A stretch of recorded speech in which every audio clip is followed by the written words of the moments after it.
Hey folks, welcome to another episode of Pick Up and Play. My name is DJ Switch. I am the DJ and MC for the Portland Retro Gaming Expo. And this week, I have a very special guest who is hosting his own event called 64 Bits or Less in Corvallis, Oregon, which is just a short drive south of Portland here in the Willamette Valley in Oregon. And the event is actually sponsored by the Portland Retro Gaming Expo. So I'm excited to tell you a little bit more about that during today's interview. However, I do have to give a big shout out, of course, to the Portland Retro Gaming Expo for all of their help in passing this show around and sharing it with folks. And of course, as always, my big thanks to my sponsor, Vault 31 Bar, for helping to keep the bills paid and helping to allow me to continue to produce these shows on a weekly basis. Hey everybody, Future Switch here. I wanted to jump in before we start the podcast. I apologize for the interruption, but there was a couple of things I needed to make sure that I clarify before we get into the show. Thing number one is that there was a few audio issues on both sides of this call. And so at some point you're going to hear my dogs.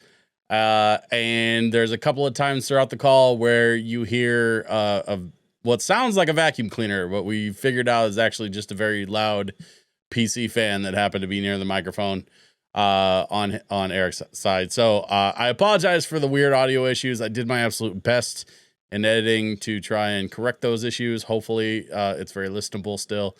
I'll be honest with you, I still really enjoyed the conversation, and I still really think this is a cool event, and so I still would encourage you to enjoy the episode in spite of a few of its flaws. But, you know, as they say, that's podcasting.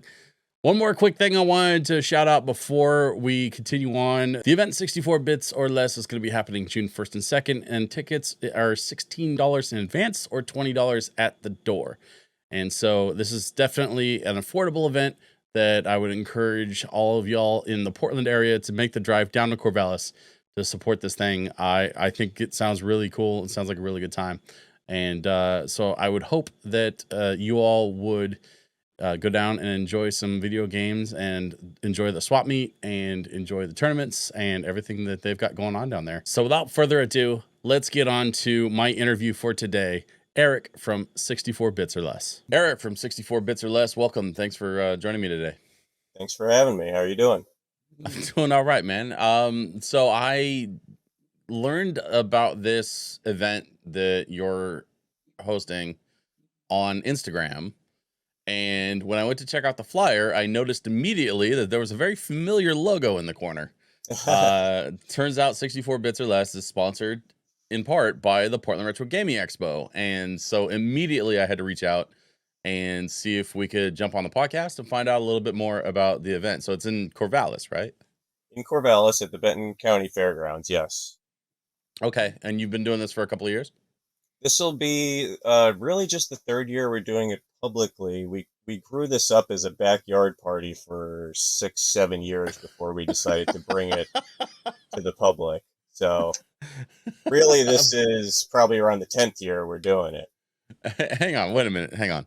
A backyard party turned into a public video game swap meet. So how does that journey even happen?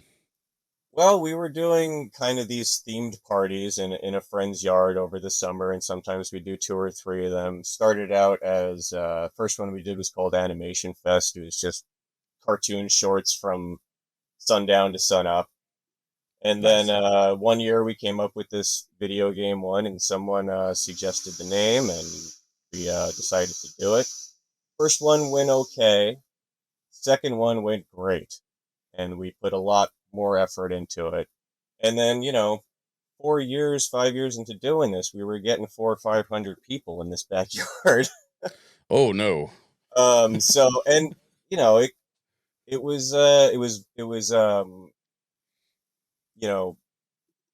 pay by donation only. We weren't charging anything, obviously, because it was a backyard party. But Sure. again, at the end of every summer, the parties were paying for themselves. We weren't making any money, but they were paying for themselves. And we thought, hey, let's try and bring this to the people.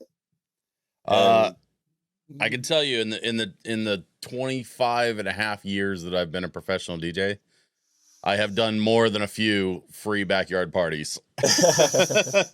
So I know how those can get out of control, man. Answer me answer me as honestly as you'd like to. Did anyone ever call the cops? No, no one ever called the cops, and that was No part of noise the reason. complaints or That anything, was part man? of the reason we were doing it at this specific properties. It was kind of out of the way. It was right on the Okay. edge of town. Neighbors were far enough away and nice enough people. The cops came once or twice, just driving by, because you could see the lights, from Right. half a mile away. So the cops would come every once in a while and just be like, "Hey, what's going on?" And it was never any big deal. So I mean, even cops got to play video games sometimes, right? yeah, half the time they were like, "Oh, this is pretty cool. Maybe I'll come back later." Hang out, do some shopping once they get off their shift or whatever. Yeah, yeah. Well, in the swap meet, we didn't have the swap meet until last year. That was the first year we did that. So this set in the past was always just a gaming event. Really? So literally just 500 of your closest friends hanging out and playing video games with each other. Yep, friends telling friends telling friends. Yeah, and it was a good Dang. time.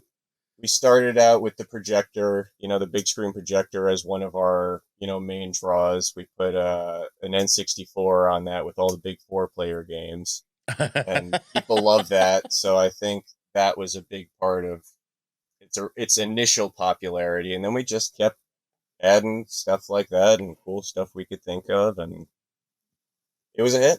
So Man, we decided that to bring it. that kind of like grassroots like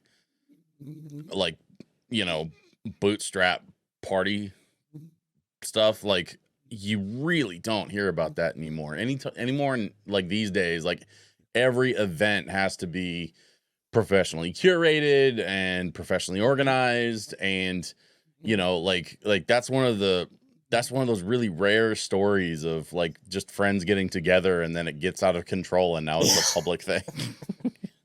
You just don't hear about that a lot in 2024. So Well, Corvallis is a good place, and we have good people. And I was lucky enough to have this tight knit group of friends that really wanted to do this together. So somehow, yeah, we pulled it off. yeah, for sure, man. So being in a college town, do you think that like helps any when it I comes don't to think like, it did initially, because initially these were all strictly over the summer when most of the college kids were gone. oh yeah, that's a One good of the point. reasons we've moved it closer to in the beginning of June. First of all, the first year we moved it to June, we did June 4th, so it was 6/4, 64 bits. And then Nice. we kind of just kept around that date, and that is one of the reasons, is that so the college kids can get a chance to come towards the end of the year before they leave town. Yeah, that's, and for anybody listening to this that's maybe not familiar with the Corvallis area, Corvallis is home to Oregon State University, and like many college towns, it is like an extremely densely populated and busy metropolis for about 9 months out of the year, and then for about 3 months out of the year, it's just a ghost town. It is. It is. Yeah. um, We I enjoy getting the town back to ourselves for those 3 months, though.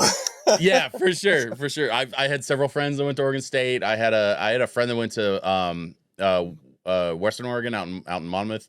And then I had another couple of friends that went to University of Oregon down in Eugene.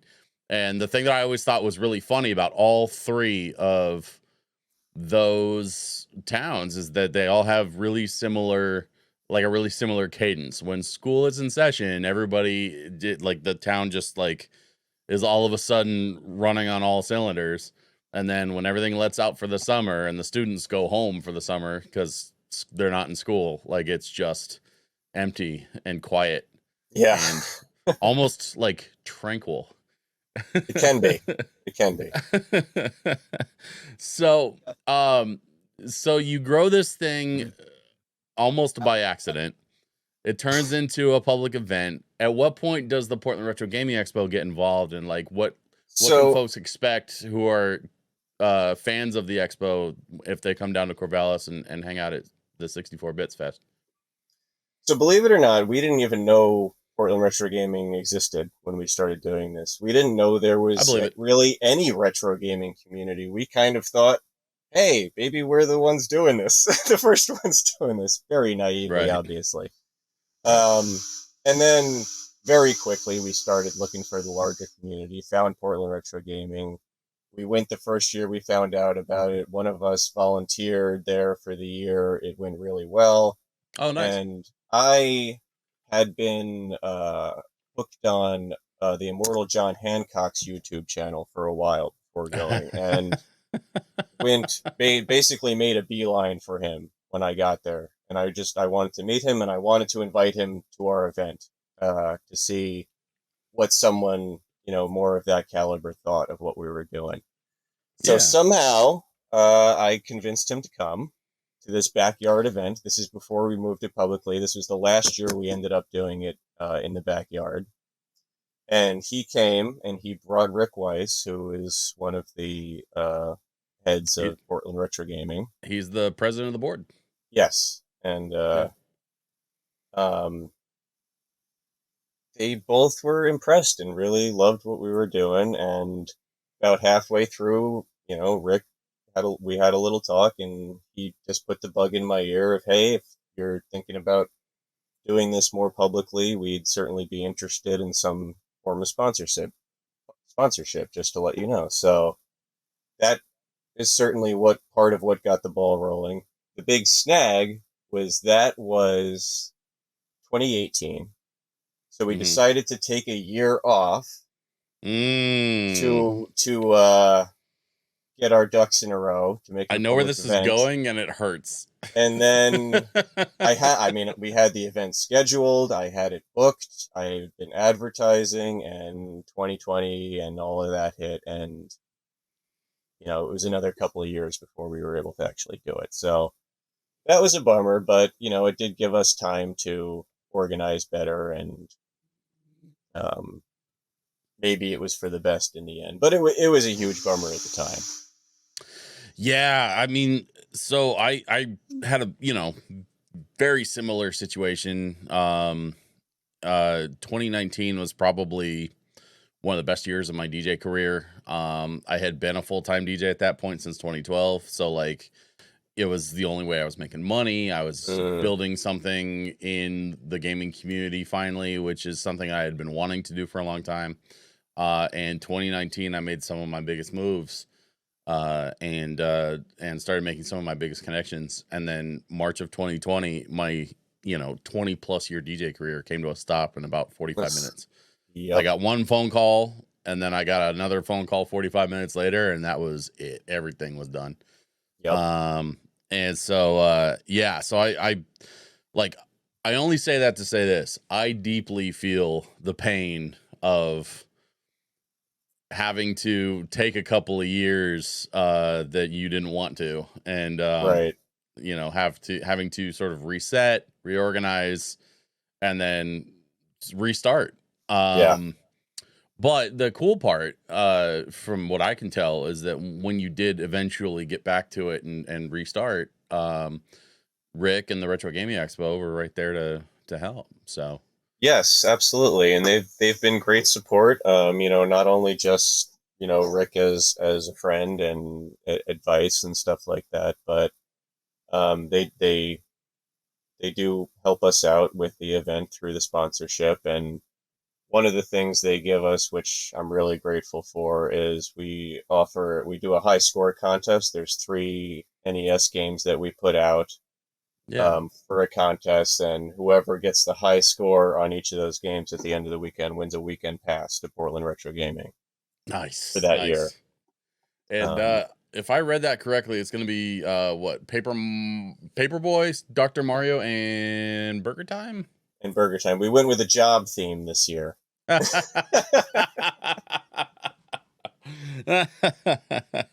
leave it leave it to the retro gaming community to set up a gaming tournament in a college town to convince kids to get jobs.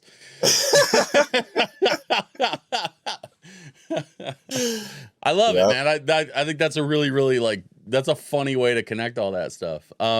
Rick is such a good dude and Yeah. has been a massive supporter of my efforts. He's really advocated for me being a part of the Retro Gaming Expo over the years. And we were neighbors at one point. Like he lived right up the street from me for Oh, a while nice. before he moved to where he is now. Yeah, so like Rick's a really, really good dude and a good friend.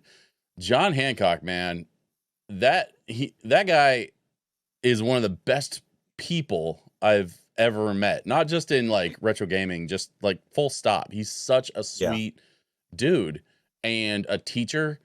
Yep. And he and I had an event. He had an event that he started years ago Oh, called Callous Callus. Gamers for Kids, which he asked me to come play for every year, and together we raised over $100,000 Yeah, that's amazing. for. I've seen you there. I've had a table there one year, and I went at least 2 years. I went before it stopped. I heard it's coming back. They were trying to get it back. John handed the event over to some friends. Yeah. And they were trying to get it off the ground. They were hoping to get it off the ground this year, but I guess there was some logistic stuff that they couldn't quite iron out. So they're trying to, Yeah. they're going to keep trying, I think. And that's the last I heard. I don't know. But they came up to me at the Retro Game Expo last October and said, "Hey, do you want to do this if we can get it going, get it done?"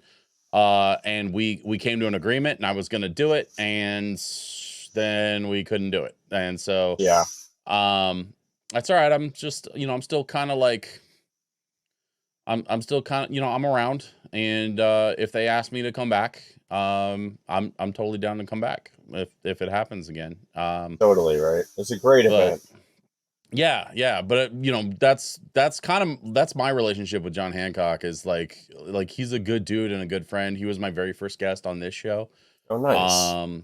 And so like he's been incredibly supportive of me. I try to be as supportive as I possibly can for him. I know he's been working real hard on his museum and stuff, so Yeah, John is an amazing guy, and I've known him for years now, and we've become good friends. And yes, I'm trying. We're all trying to help him with the museum too. I'm actually on the board of directors for that with Oh, him. you are? Okay. And there's been progress and then backtrack and then progress and then backtrack, and we've all got professional lives and families, and it's been, you wouldn't believe how hard it is to get someone to take $1 million worth of video games. Like, I don't really understand, but it's I don't think it'd be hard to get somebody to take it. I no, think the I know problem is getting I somebody know. to display it and house it and Yes. secure it, Yeah. and And yeah, that is the it's all the problem. other It's not stuff. someone taking them. It's someone taking them, and then here's what you have to do with it. Is stipulated, and that is the Yeah. problem. It's it's a journey that we're still on. So we'll see where it goes. We haven't given up yet. That was one of the things that we talked about actually. Oop, that was one of the things we talked about actually was uh how he like got some lawyers involved to make sure that anybody who takes on the catalog is like required under contract to never put it on eBay or try and Yeah, sell it or try and do anything. And so yeah, that we talked quite a bit about like all of the weird logistic stuff with like putting together a museum like that no one ever thinks about, security, but not just security, but like maintenance and asset management, keeping the decay down to a minimum, keeping yeah. the moisture to a minimum, that kind of thing. Really, it all comes down, just like everything. It comes down to money, and is the money there to open it, to keep it going? It's and who has that? It's that's Right. really the difficult part. You mean you don't Um, have a couple $1 million of just extra cash laying around that uh, you know, you could throw honestly, if I did, that's what I would do with it? I'm sure we have a but lot of interested folks listening to this right now. But that actually it raises an interesting point. It kind of brings me back to 64 bits. Are you still doing it like as like an outdoor thing or like we, in the end, at least for the time, we've decided to bring it indoors. So okay. when we did it outdoors as the backyard party, it was sundown to sun up, which isn't really an option at the fairgrounds. You know what I mean? We have to be out of there by Right. midnight. They get Um, they get real mad if you're out of there at 12:01. But well, we can't be there till 6. You know, is Right. the point. And would we get the same group at somewhere like that? You know, I have no idea. So when we first did it there, we had picked this courtyard that I thought was going to be perfect, where we were able to put all the consoles and TVs kind of under an awning that went around the courtyard. It was quite Hmm. covered. Still, angle of the sun throughout the day constantly killed at least one whole wall of stuff where you could barely see the TV from the sun. We weren't able to turn the projector on until 10 o'clock at night, and by that time, most people had cleared out. Yeah. It was not, it was not worth it. So we moved into the solar building at the fairground, same place but different spot, and that's what we did last year. It worked fantastic. So we were Oh, even good. able to. It's basically a giant barn space with a cement floor, and we were able to kind of separate the swap from the gaming area. And what we did is we had all the lights in the building off in the gaming area and strung lights, LED lights, back and forth over the top to kind of give more of a nighttime starry sky vibe. Yeah, like a backyard That feel Yeah, indoors. that we used to have exactly. And honestly, I think it it did better at replicating the vibe of the backyard party we used to have than the outdoor one did the year previous. So we're doing that again. We're sticking to that. It worked really well. It looked great. People loved it, and we're gonna keep going with that. Yeah. Uh, it's so funny. I've been doing this lo-fi event at Vault 31 Bar up here in Vancouver, which is right across the river from Portland for folks who maybe aren't familiar with the layout up here. And Vault 31 Bar and I we're talking about potentially doing something in the near future for one of my lo-fi events where it's like a camp out themed Mm. kind of thing. And so weirdly, I've been looking like on Amazon, and I've been looking at Etsy, and I've been looking at all these different options for building a fake fire pit because I Uh-huh. can't build a real one Yep. inside Yep. the bar. But I've been looking into these options for building like a stage fire. Yeah. And there's like the $75 option. And then I found a $3,500 option. Um, and not a lot in between. So I'm not sure yet how I want to go about doing something like that. But doing the getting that outdoor feel inside for something like 64 bits, it got me kind of thinking about like what if you could build a fire pit in the middle of everything, and people could sit Yeah. around the fire and BS and drink soda Yeah. and whatever. Absolutely. That would Um, be great. so you got a couple of tournaments that you're planning. What are you set up for as far as like capacity? Do you have a like an expected number of folks that you think are probably going to show up this year? Um, well, the Facebook page, the event page is creeping around 800, and believe it or not, that's usually given us a relatively good gauge of how many people are going to come. However, Mm-hmm. that's much higher than it was last year.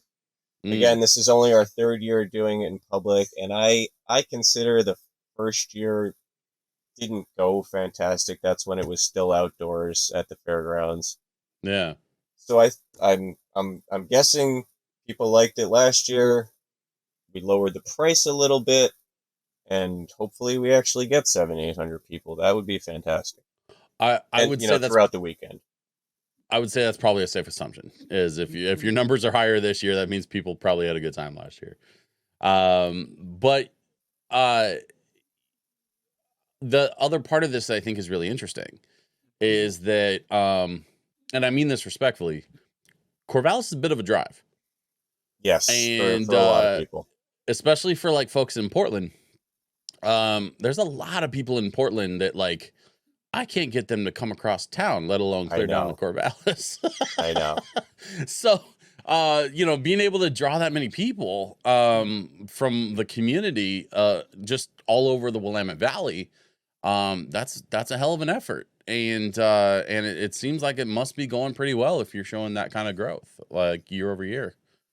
Yeah, that's the hope, right? I mean, we definitely get people, Salem and Eugene are about 45 minutes away, north and south from us. Hmm. So we definitely get some people from those communities. Yeah. Um, Last year we had a couple of people even came up from California, so that was very cool. I'm not sure how many people we get from Portland. Mm. You'd all love it, I promise you. So come down, check it out if you can. But I Uh, understand what it's like living in a city and not wanting to leave. I mean,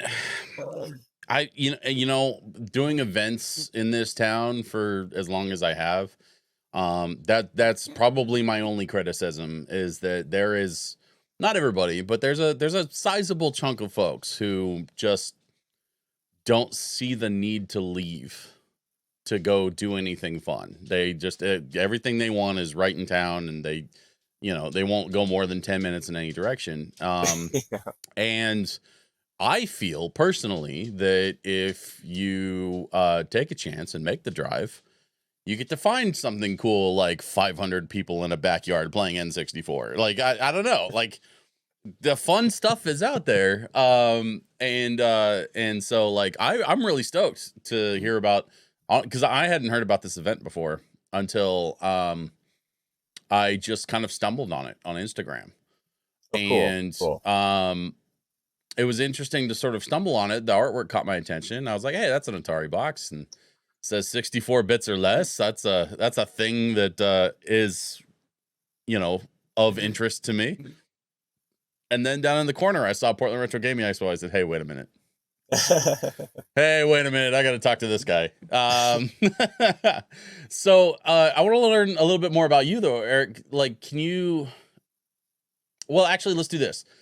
I'm trying to be better about taking the ad breaks because we do have a sponsor. So let's take an ad break real quick. We're gonna hear from our sponsor, Vault 31 Bar, and then when we come back, I want to learn a little bit more about you, how you got into the gaming space, and how you kind of fell in love with it as a kid. So we'll touch on all that stuff when we come back. Folks, this episode has once again been sponsored by my friends at Vault 31 Bar. Just 10 minutes north of the Portland airport, Vault 31 is a video game themed bar built for absolutely everyone who loves gaming and geek culture. They offer an incredible selection of beverages and signature cocktails alongside tons of PC and console games available to play. And if you're hungry, they've got plenty of food available from their kitchen, including house-made pizzas, Smurshbergs, and all kinds of deliciously themed options. Anyone who's caught past episodes of this show knows that Vault 31 is all about inclusivity and wants to make sure that absolutely everyone is welcome. As part of their ongoing efforts to make sure they are a space for all gamers, they recently announced that they've purchased the space next door and will be renovating it into an all-ages coffee bar and lounge space so that even the under 21 folks will find safe harbor here. As if that wasn't enough, Vault 31 hosts all kinds of community events, including mini painting, tournaments, pride events, and is currently the home of my newest monthly lo-fi event, but you'll have to follow myself and Vault 31 on socials to find out more about that. Speaking of socials, you can visit them at vault31bar.com or at Vault31Bar on Facebook, Instagram, X, YouTube, and Twitch. Or honestly, just visit them in person. I promise there's no cryopods or vacuum cleaners with a human brain attached. If you know, you know. This place is freaking great. And if you're looking for a space that feels like home away from your nerd cave, Vault 31 is that place for me. Just tell them DJ Switch said hi. With that, let's get back to the show. So I want to learn a little bit more about how you got started in video games and like what were some of the early games that you played as a kid? Like where'd you get your start? Well, some of my earliest memories are actually of the Trash 80, the TRS 80. That was the first computer in my house. Um, Every oh time, my, man. yeah, right. I've heard people call it the Trash 80 for like a decade now, and I still like every time it gets me. So you started on the TRS 80. What were you playing on there? What's the Dungeons of Daggeroth? That's the name of the game, which again, kind of a classic for that computer. But the heartbeat of when you got closer to an enemy and the heartbeat would start getting crazier. Yeah. That's literally some of my earliest memories is sitting in front of that computer alone. My sister or my dad would set me up with it and then go do something else. I'm probably 3 Oh no. and just trying to figure this out. They probably told me arrow buttons or whatever like that. And then that heart would start going and it would Hmm. terrify me. Yeah, So, my dad had a Commodore store growing up, and so mm, I got started on the Amiga in the mid nice. '80s, and I think I was probably like 5. I think one of my earliest memories is being about like 5 ish, and I was sitting at the breakfast table, and I was talking to my dad about Dragon's Lair, Don Bluth's Dragon's Lair. I just couldn't Mm-hmm. work it out. And so my dad like stuck his fork into his waffle and was showing me on like a joystick, like which way to move. That's awesome. So yeah, so like I got started in computer gaming before I ever got into console stuff too, man. So like when did you eventually make the jump over to console stuff, and what was your first console? Again, relatively young. I mean, I couldn't have been more than 5 or 6. My aunt and uncle bought us a Sega Master System for Christmas. So that Okay. was our first home console, and still one of my absolute favorites, most prominently displayed in my room. Um, love that console, love that system, love the games for it, and that again, a lot of my earliest memories sitting in the basement playing with my dad and my sister specifically, and playing stuff like Astro Warrior. We didn't never got any of the hard to find expensive role playing games or anything like that, but Astro Warrior and Alex Kidd and Fantasy Zone and My Hero and the Ninja and stuff like that. And those games are still, really near and dear. I consider Fantasy Zone my favorite game of all time. It's a simple shoot 'em up, shoot 'em up game that I can't get enough of it. I just love it, and I'm sure a lot of that is nostalgia, but that's a big reason why I'm in this is nostalgia. So, um, Aren't we all? yeah, exactly. And then, um you mentioned your dad with the joystick thing too. Like I have this prominent memory of my dad playing Master System with his feet. And Wait, he'd what? see how far he could get. Yeah, put the little controller on the ground and moving the D-pad with one foot and tapping the buttons with the other and seeing how far he could get. And getting like in up to the second boss in Astro Warrior just with his feet. It was always funny. It was always fun. It's always stuck with me, that memory. So um have you ever sat your dad down in front of a Guitar Hero controller? Because that would be. I feel like on TikTok you could probably make some money doing that. well, Uh, he couldn't do it anymore, I can tell you that. But yeah, would have been fun. Definitely. um, that's. I mean, it's really cool, and it's one of my favorite things about this community is how it ties so directly into a lot of our childhoods. The '80s were a really interesting time, I think, to grow up and like be a kid, Yeah. and to have a different kind of childhood than most of the folks that came before us. We had video games, albeit much simpler video games than they are now, but we had video games. We had cartoons. We had uh, almost like our own culture as kids. Oh, absolutely. And we were Um, some of the first for that to happen. Yeah, it was a very unique time to grow up. I'm very thankful to have grown up when I did. so you mentioned animation was a big part of 64 bits or less as well. Is it like classic animation stuff? Like how does that tie into a retro gaming event? So at this point, the animation has been kind of reduced to just, there's a TV that I set up and play, classic 80s cartoons on during the event. Mm.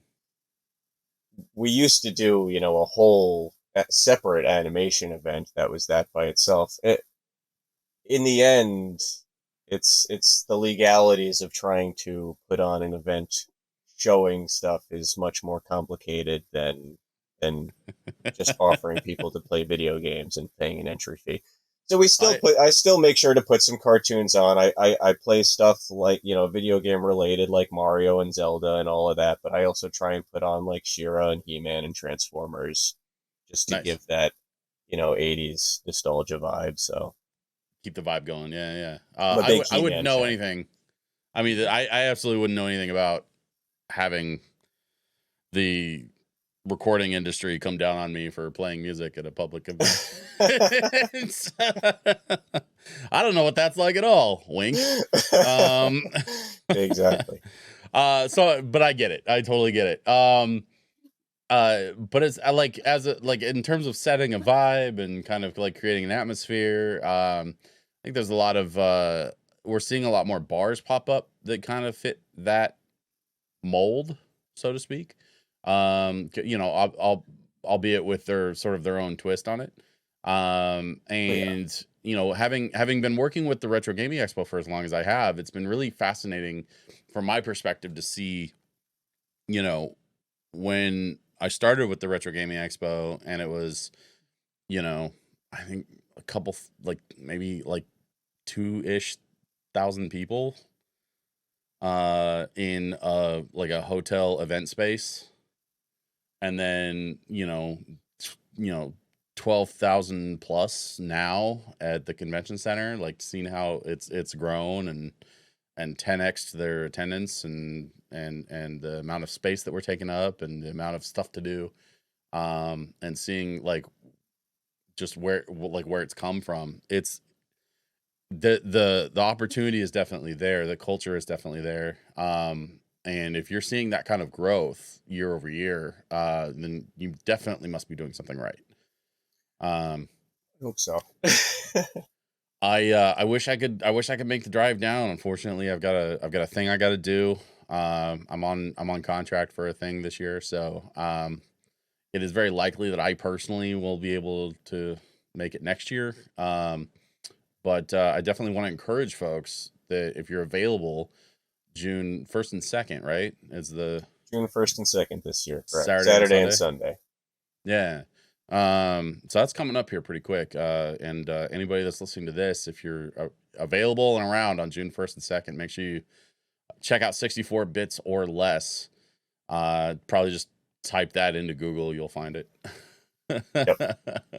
um, so uh as you got older, I mean, you started with the Master System and the Trash 80. Was there a particular sort of turning point for you where you decided, oh, this is more than just a thing that I like now, like I want to turn this into a like an event that I can share with other people and I mean, it take. was kind of a long journey, like, the Master System, and then we had a Game Boy that I shared with my sister as a kid, and then there was, my buddy's Genesis and another friend's Genesis, and then younger, a friend had a ColecoVision with a 2600 module, and so it was always present in my life, Mhm. from one place or another. And then, like a lot of people grew up, past teenage years, and it kind of came by the wayside, but was always something that when the group of friends got together, we would try and play something, you know. Um, and then really it wasn't until we were doing these parties, holding these events, and I brought up, hey, let's try and do a gaming one. And everyone just kind of jumped on in the group, in our friends. Everyone was just like, you know what? I remember this. I would love to get back into this. I'd love to help get other people back into this. And it became, kind of an obsession from there, actually, was really when the real collecting and obsession started. So you're looking at, 8 to 10 years ago around at this point. So multiple years over the course, well, multiple events over the course of a decade. Yeah. Uh, and now it's a public event that you can actually buy tickets to, and all of this is just a gross overreaction to peer pressure.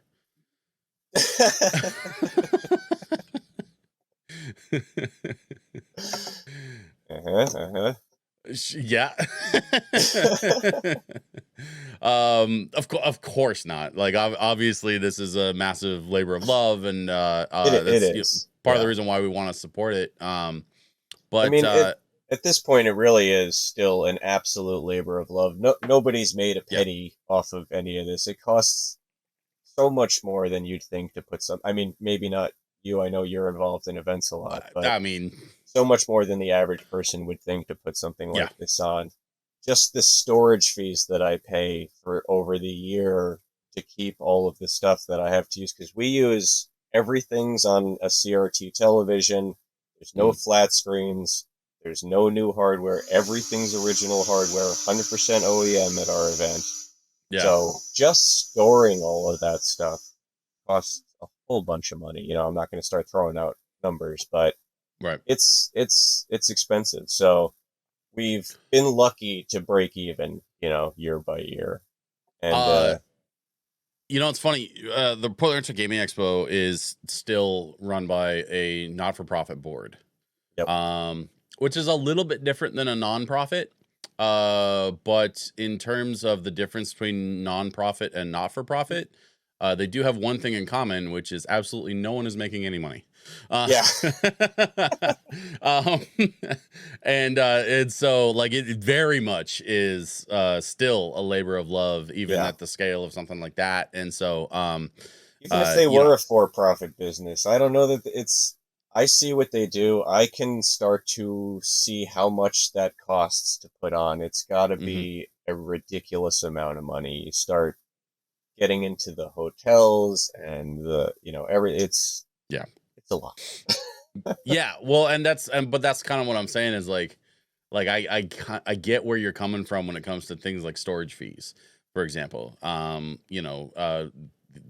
PRG does something similar, and we have a storage space and that we pay for. And I don't want to say too much because, like, I'm not on the board. I sort of like just work for them. Yeah. But I can definitely, you know, based on my experience and working with that board over the amount of years that I have, like that is very much a real thing. Insurance is very much a real thing. One thing that's honestly, it's like public knowledge. We gave up on trying to keep CRTs. I know. Years ago. And we have had a few folks that have criticized us for that. But at the same time, like, first of all, just finding the amount of CRTs that we would need because of the scale of the event, right? Yeah. Like, that's almost an impossible task in and of itself, let alone how much they would cost and how much they would cost to keep and manage and transport. And, you know, after years of having TVs just break on us, we eventually had to go, you know what? It sucks, but it's 2024 and they're not making CRTs anymore. So what are we going to do? You know? And no one understands that more than me, because I'm the one who still is dealing with all that and trying to make it work. And I don't criticize them at all for getting rid of that. And I don't know that even at that event it would be worth it, that people would appreciate it enough to make it worth it. There's a few folks. That's the other thing too, is like, I say we get criticized for it. I promise you it is a vocal minority. And absolutely. Like, serious minority. Like, we're talking 1, 2, maybe 3 people out of the 12,000 that attend. Yeah. So, like, it really is a minority. But it's weird, man. And this is probably a little too inside baseball, and hopefully nobody will get mad at me for sort of like letting the public in on this little secret. I'm the DJ. I hear all of it. Yeah. People, for whatever reason, man, people want to come up to me and just complain to me about the show. And it's like about stuff that I have zero control over. Absolutely not my department. And if I wanted to, I could point them in the direction of like, oh, you should go talk to so and so. Um, and if it's you know a legitimate criticism, or if somebody is like respectfully voicing an opinion, then I've done that in the past. It's you Yeah. should go over to the info booth and ask for so and so and tell them what you told me, because I think they'd really like to hear that. But there absolutely have been cases where I've had somebody come up complain about the CRT thing, for example, and my only response is, "What would you have us do? Yeah. We have hundreds of TVs we're running I all at know. once. Like, Yeah. what would you have us do?" You know? Yep. I mean, and I couldn't even pull off hundreds. We have around 100 CRTs No. currently, including the monitors for the gaming computer. But yeah, a few break every year, so I'm always trying to get a couple more at least throughout the year. When we started this, they were free, on Right. Craigslist, Facebook, Yeah. garage sales, even at a garage sale, estate sale, it had a sign on it that said free. I'd go and ask about CRTs. They'd be like, "Oh, there's 5 of them throughout the house. Just take them. Take them. Get Yeah. them out of here." We don't want them. Um, They're taking up space. and now I just paid $45 for a Trinitron at the local thrift store last week. That is nothing. That's a I know. steal. That's why I was like, well, 45 4 years ago I would have been like, forget it. But now I'm like, $45, that's a steal. Yeah, it's a steal. There's no way I'm leaving it here. So, Uh, um I wanted to games build certainly a changed. I wanted to build a gaming room in my house. Like, we got an extra room that we're using right now. We're using it for some extra storage, but eventually we wanted to kind of convert it into a gaming space. And so I was having a conversation with my wife about like, hey, we should really get a CRT so we can hook up some, because we have several older consoles. Hmm. And I don't have a big collection. I'm not like a what I wouldn't define myself as a collector in the Hmm. sense of like someone like a John Hancock, for example. Um, but I do have a few things laying around. It would be cool to hook them up to a CRT. And then we started looking at some of the prices on Facebook Marketplace compared to the size of TV I want to get Hmm. and how unbelievably heavy that glass is. Yeah. And we started sort of like adding up some of the logistics numbers, and basically it resulted in my wife going, "Absolutely not, we're not doing that." Hmm. And I couldn't even be mad at her. I don't blame her. She's right. Yeah. So I mean, maybe someday eventually I'll be able to find a decent CRT if they're less than $1,000 still. I do still Uh, see them on Craigslist for free once in a while, but you yeah, have to be on it. I mean, and that's the thing. Like, if I see it, I'll message them the second I see it. It's always gone already yeah. because somebody, has been on it. But I do still once in a while see them for free. Just last week, I saw one for free, but someone had taken it. So Between the flippers and the retro nerds, like yeah, they just exactly, don't hang around. exactly. Is that where you get a lot of your CRTs, is like Craigslist and Facebook Marketplace Well, and we stuff like that? amassed most of them, yeah, years ago. Mm, Or when they were still so cheap. At this point, we've been lucky enough that enough of them, still work. We got rid of all the broken ones last year when we moved storage spaces, and we still have, a good third over what we need to run the event. So, that's a good sign for at least the next 2 or 3 years. And I'm still picking them up when I can find them for a decent price or free. So it's something that's really important to me personally, and a few of our other founders as well, to keep that going as long as we possibly can. yeah. Um, like I was saying at Portland Retro Gaming Expo, everything's set up on the tables with just the chairs and the rows, and there's nothing really but the console and a game in it.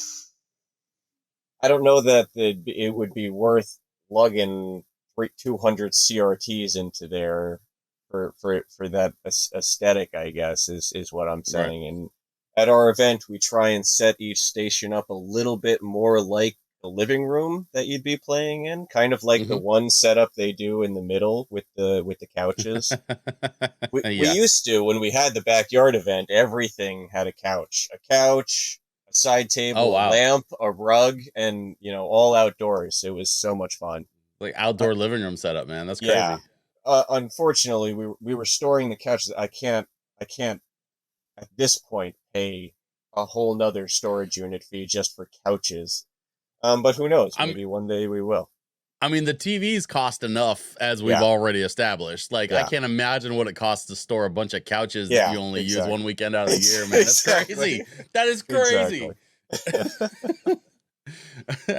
Well, listen, we're coming up on the end here pretty quick, Eric, but I wanted to kind of check in with you. Is there anything else that you want to let folks know about 64 bits or less, or what they can expect, or what they can look forward to? I mean, yeah, let me just, to continue with that same notion for a second, I like to give people that idea that you're not going to come and it's just a table and a chair with one, thing to play on it. Every section is kind of like I like to say set dressed with stuff from that era, so I try and put some toys out, some boom boxes from, that era, some, stereo equipment. And I just picked this up. I know this is silly, but like, this is so many people are going to see this and remember it and love it, and just this sitting next to the TV helps add to that vibe of nostalgia and helps trick your brain into, hey, maybe I am back in the past for a split second. So, we try and put the box for each console out, and each console also has a whole bunch of games to choose from. It's not just one game sitting in each console. You can paw through what we have and try and find the thing you played or the thing you always wanted to play. And hopefully we have it there. And yeah, if I could just like run through, exactly what the gaming setup is that cool? Sure, yeah, Yeah, it please. won't take too long. So basically, starting on one side and going around to the other, we have as much as we can from everything between Pong and PlayStation. So there's a few Nice. things in there we don't have yet. I don't have an Atari Jaguar set up. I don't have a 32X set up. All those things will come in time. Right. But basically, there's a whole table of Pongs to play. We even have one of the ones that has a light gun where it's skeet shooting. So there's one pixel flies across the screen and you try and shoot it. You wouldn't believe how popular it is and how much people love that. There's always somebody standing there doing it, trying to get a perfect game. Nice. And then That's from awesome. there, it goes. We got 2600 set up. We have an Odyssey 2 set up. Into Master System and television and NES and Genesis and N64. There's a Sega Saturn. There's a TurboGrafx 16, and all the way to PlayStation. I probably forgot a couple. We also set up the ones, pretty much everything has at least two of those out. So there's two NESs to play at any time. There's two Genesis set up. There's two 2600s. Um, And then we have another section where it's just a light gun setup. We call it the shooting gallery, where it's kind of a set piece that we made that's supposed to be post-apocalyptic, like barrier that you're shooting from behind, kind of inspired by the game Area 51, which is Okay. one of the Yeah, one yeah. of the games we have, available to play there. So there's Nice. a Master System, an NES, a PlayStation, and Master System, NES, PlayStation, and what's the fourth one? I'm not sure off some. Oh, a Genesis. All Oh, with okay. their light gun setups with you know the really good popular games on them. So that's always there to play. There's the high I always score forget that area. Genesis had a light gun on it. Yeah, yeah. The Justifier, Yeah, man. I forgot all about that thing. Lethal They don't, Enforcers. how many games did they have for those? Like 8 games, right? Or Uh, something. for the light gun, I mean, there's Lethal Enforcers and Lethal Enforcers 2. And then I think there's a couple other games that it does work on, but those were the ones it was made for. And that's the one too Mm, where you can do there was also the pink player 2 gun that you had to plug into the player 1 gun. right. It doesn't plug into the console. Right.